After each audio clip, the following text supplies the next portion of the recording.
Relations between Ankara and Moscow have been sour ever since Turkey shot down a Russian fighter jet last month for violating its airspace. And this week was hardly any better. The two disagreed over Turkish soldiers stationed in Iraq, and then the week closed out with an incident in the Aegean involving the Russian Navy and a Turkish fishing vessel. The week began with the government in Iraq calling for Turkey to withdraw its troops in the town of Bashiqa in Mosul. They've been stationed there for nearly a year, and Russia wants them out too. The Iraqi Prime Minister Haider al Abadi called NATO's Secretary General Jens Stoltenberg. He demanded that the Turkish soldiers retreat, called their presence a violation of Iraqi sovereignty. In response, the Turkish Prime Minister Ahmet Davutoglu said that Ankara had no intention of harming Iraq's territorial integrity. Davutoglu said the Turkish military camp is there to train Kurdish Peshmergas fighting against Daesh. Bu eğitim faaliyeti Mosul valiliğinin talebi ve Irak Savunma Bakanlığı'nın koordinasyonuyla başlatılmıştı. The leader of the Kurdistan Regional Government of Iraq, Masoud Barzani, also confirmed that the Turkish forces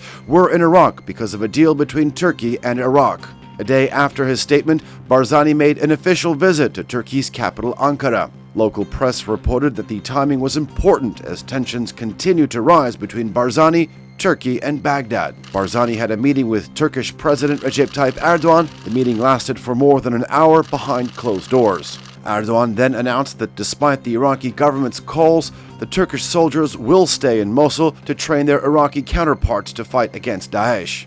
Askerimizi geri çekmek gibi böyle bir şey söz konusu olamaz.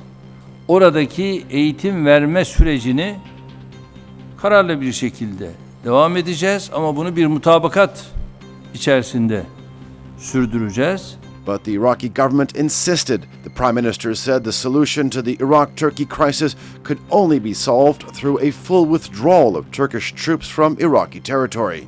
Iraq then took its appeal to the United Nations Security Council, demanding that Turkey withdraw its soldiers. Russia endorsed Baghdad's decision. The Turkish president criticized Baghdad's actions and said it wasn't an honest one.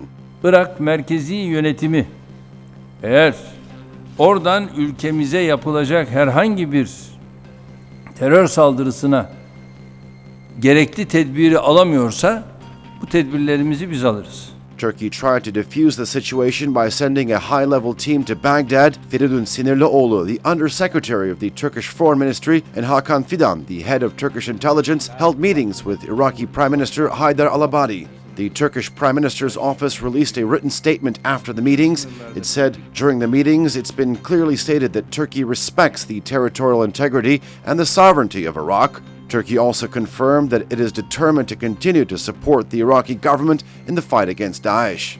And the week ended the way it started, with another crisis with Russia. On Sunday, Moscow said its destroyer fired warning shots at a Turkish fishing boat in the Aegean Sea. The Russian Defense Ministry says the aim was to prevent a collision. But the owner of the Turkish vessel denies the Russian version of what happened. He says the two vessels were far apart and he thought the ship belonged to NATO. He says he never heard the warning shots. Following the incident, Russia summoned Turkey's military attaché in Moscow. The Turkish Foreign Minister Mevlut Çavuşoğlu responded by saying, "We are always saying we are not in favor of tension. We are in favor of overcoming tension through dialogue."